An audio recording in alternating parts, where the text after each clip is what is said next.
April is World WiSH Month. World WiSH Month is connected to a foundation that I work very closely with. I've worked very closely with this foundation for decades now, and that's the Make-A-Wish Foundation. My ties to Make-A-Wish goes actually way back to when I was a kid. My dad was a professional wrestler, and his name was Rocky Soulman Johnson, and he wrestled all across the country and around the world too as well back in the early 80s. We had not heard of Make-A-Wish back then, and the idea and the concept was new. At that time, you just knew, wait, so this foundation grants the wishes of kids who are really, really sick.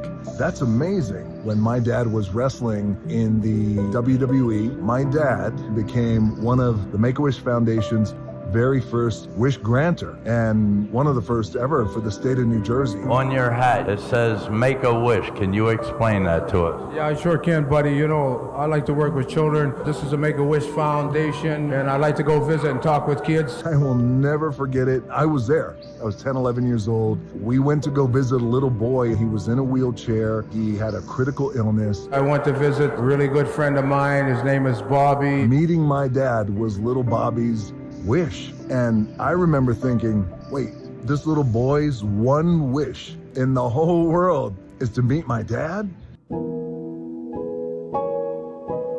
My dad picked up little Bobby out of the wheelchair and he held him on his lap and in his arms. And I remember Bobby being real small. Of course, my dad was jacked, so he looked extra small in my dad's arms. And I'm a little kid.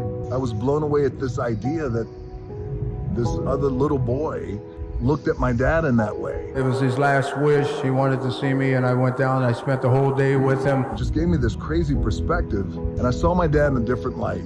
I had a great relationship with my dad, and then as I got older and I became a man, it got a little complicated, and at times it got a lot complicated. And you know, my dad was tough. He wasn't a big I love you guy. He showed his love in other ways, I guess, but he was tough, and he was a tough guy, and he was tough on me. That's the way he chose to raise me, and that's okay. But watching this moment with my dad and little Bobby allowed me to see this side of my dad that was so loving and moving. I'll never forget it, and I know it moved my dad. This Make-A-Wish Foundation is one of the greatest things that there ever is, and I'm more than happy to take my time to spend with kids like that, because I really enjoy doing things like that. That's how far back my ties go with Make-A-Wish. And now, years later, as life can ironically come full circle, I get the opportunity to grant wishes too as well. I have had the great honor and deepest privilege of granting hundreds and hundreds and hundreds of wishes over the years. Every single one moves me, depending on these kids' conditions. Sometimes it really sits me down and it takes my breath away. Working with Make-A-Wish and granting these wishes for these little kids who are really going through it, it's truly the best part of my fame. So I want to encourage you guys, if you ever have an opportunity to work with Make-A-Wish or help make one of these kids' wishes come true,